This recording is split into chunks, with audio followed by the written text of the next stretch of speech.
Persebaya kontrak 3 tahun Marcelino Ferdinand, gelandang andalan timnas Indonesia U16. Dikutip dari mainmain.id. Marcelino Ferdinand resmi menjadi pemain termuda di skuad Persebaya.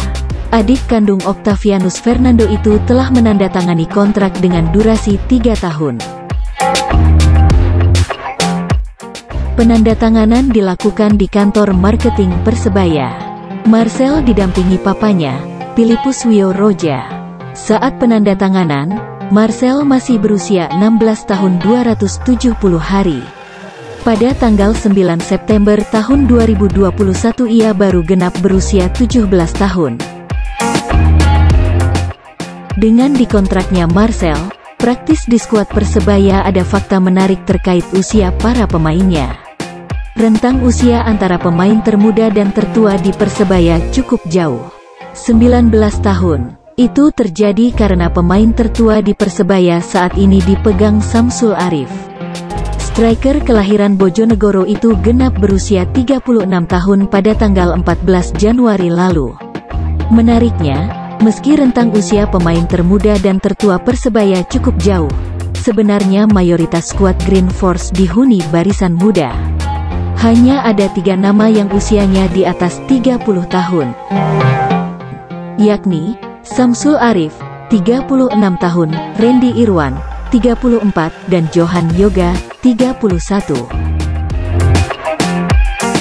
Selebihnya pemain berusia 20 tahunan, termasuk 4 pemain asing yang baru didatangkan. Secara berurutan, Jose Wilson, 29, Ali Sesai, 26, Taisei Marukawa, 24, dan Bruno Moreira, 22. Persebaya memang sejak awal ingin musim ini mengisi skuadnya dengan barisan muda. Manajemen dan pelatih Aji Santoso sudah klop soal itu.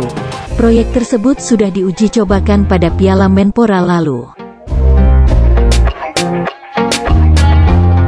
Ketika itu, meskipun tampil dengan pemain muda dan full lokal, langkah Persebaya cukup menjanjikan.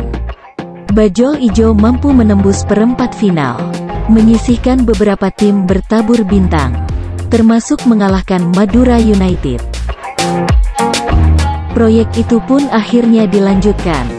Fondasi di Piala Menpora akan diperkuat dengan kehadiran pemain asing, yang usianya juga relatif muda. Aji Santoso ogah mengambil pemain yang sudah berumur.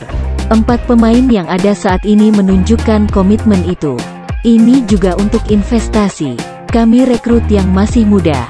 Harapannya tak hanya musim ini, kami bisa kembali mengikat mereka di musim berikutnya, terang Aji Santoso.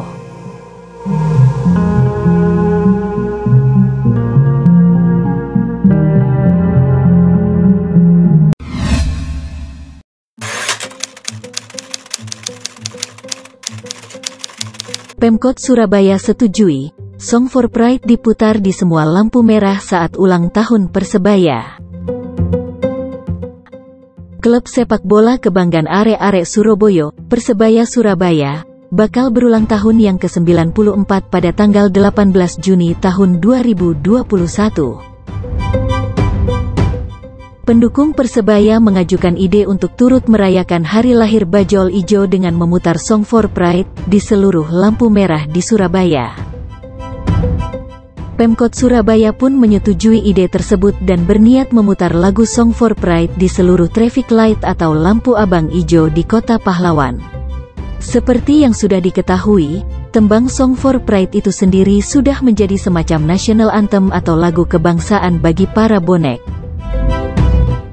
Kabar disetujuinya usulan bonek ke Pemkot Surabaya tersebut termuat di Instagram YSS. Dalam unggahan Instagram akun Yayasan Supporter Surabaya tertulis pernyataan sebagai berikut. Press Conference Mabes. Salam satu nyali. Alhamdulillah sejarah baru tercipta dan ide gagasan dari Cakyo Brengsek dan Yayasan Supporter Surabaya, yang sudah setahun lalu bisa kita wujudkan tepat di hari anniversary Persebaya ke-94 tahun.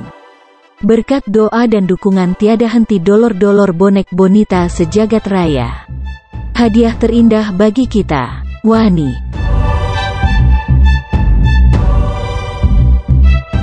Kabar hasil pertemuan bonek dan Pemkot Surabaya pun termuat di Jawa Pos. Berikut pernyataan lengkap dari Wali Kota Surabaya yang dikutip dari jawapos.com. Menyambut ulang tahun Persebaya ke-94, pemerintah Kota Surabaya akan memutar lagu Song for Pride di seluruh titik lampu merah di Kota Surabaya. Ulang tahun tersebut jatuh pada tanggal 18 Juni. Wali Kota Surabaya Eri Cahyadi mengatakan, hal itu menjadi ucapan khusus dari pemerintah Kota Surabaya untuk Persebaya. Kami mengucapkan selamat ulang tahun kepada Persebaya dengan memunculkan lagu Song for Pride Surabaya. Lagu itu dimunculkan di semua titik di traffic light Surabaya, jelas Eri Wali Kota Surabaya. Dia berharap dengan diputarnya lagu Song for Pride tersebut, semangat arek Surabaya makin terbakar. Semangat arek Surabaya tersalurkan dalam jiwa bonek. Dengan semangat arek Surabaya, bonek masih ingat bahwa Surabaya punya lakon Persebaya. Saya berharap Persebaya bisa berkolaborasi dengan bonek, kata Eri. Dalam kesempatan itu, Eri juga berterima kasih pada bonek, sebab pemerintahan Surabaya bisa berjalan dengan semangat bonek. Surabaya nggak jalan tanpa bonek. Dengan ultah ini ada kolaborasi bonek dengan Persebaya, ujar Eri. Untuk itu, lagu tersebut akan mulai diputar pada Jumat tanggal 18 Juni tahun 2021. Kami memberi semangat untuk membunyikan lagu di semua traffic light mulai Jumat tanggal 18 Juni. Itu kan hari bagus, kata Eri.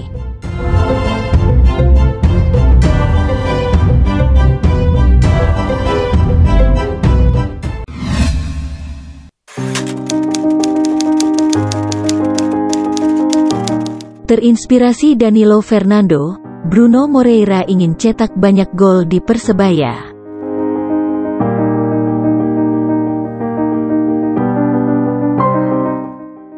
Gelandang asal Brasil, Bruno Moreira Soares membeberkan targetnya bersama Persebaya Surabaya.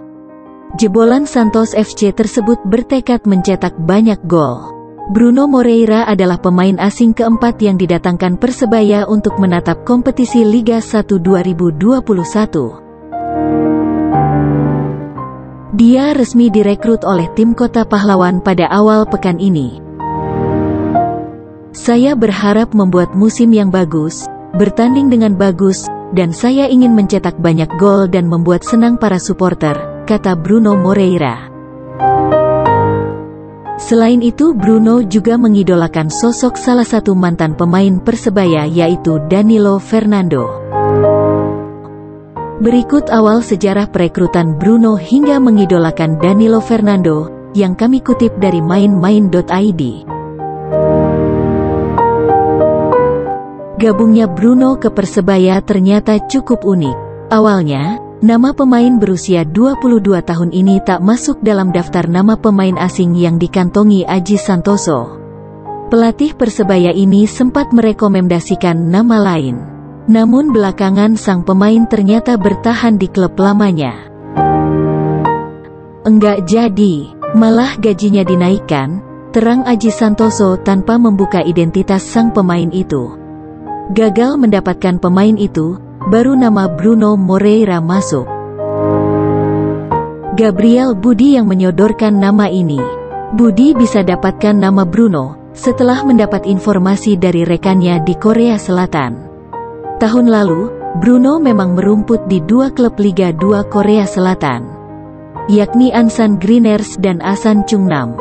Tahun lalu, kebetulan saya banyak berinteraksi dengan teman-teman di Korsel, mengurus gabungnya Asnawi ke Ansan Greeners. Lalu dapat info soal Bruno ini, jelas Budi. Begitu melihat Bruno, aku Budi, ia langsung teringat Persebaya. Tim yang musim ini berupaya membangun kekuatan lewat tenaga-tenaga pemain muda. Bruno yang waktu masih berusia 21 tahun dinilai pas untuk bergabung ke skuad Aji Santoso. Saya kemudian tawarkan ke Coach Aji. Jadilah ia bergabung di sini, Persebaya, ujarnya. Kendati masih muda, Bruno Moreira miliki catatan karir yang cukup menjanjikan. Saat masih berusia 19 tahun, ia sudah direkrut Santos, salah satu klub raksasa di Brasil. Dari sana bakat bolanya menarik perhatian klub Liga 1 Kolombia, Envigado FC. Semusim dihabiskan di klub itu. Lalu, tahun berikutnya Bruno Moreira dipinjamkan ke klub Korea Selatan agar punya jam terbang lebih.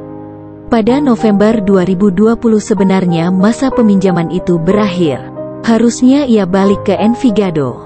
Namun COVID-19 menghalangi tujuan itu. Kolombia waktu itu menerapkan lockdown. Ia pun balik ke Brasil. Sampai kemudian datang tawaran dari Persebaya. Saya tidak banyak tahu soal klub ini dan sepak bola di sini, terang Bruno. Ketika mendapatkan tawaran dari Persebaya, ia cari informasi sebanyak mungkin tentang Persebaya dan Liga Indonesia. Ternyata, klub ini miliki sederet prestasi. Di antara prestasi-prestasi itu ternyata kontribusi pemain asing asal Brasil cukup dominan.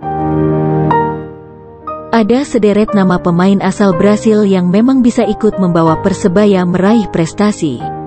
Ada satu nama mantan pemain Persebaya asal Brasil yang kemudian menginspirasi Bruno, yakni Danilo Fernando. Meski belum kenal, namun Bruno mendapatkan video-video permainan Danilo. Bruno makin sreg memilih Persebaya ketika sang agen banyak memberikan informasi tentang fanatisme bonek. Saya makin yakin menerima tawaran Persebaya. Ini klub besar. Saya ingin menjadi bagian prestasi dari Persebaya, tekadnya. Saya ingin seperti Danilo, menjadi jenderal lapangan tengah Persebaya, ungkapnya.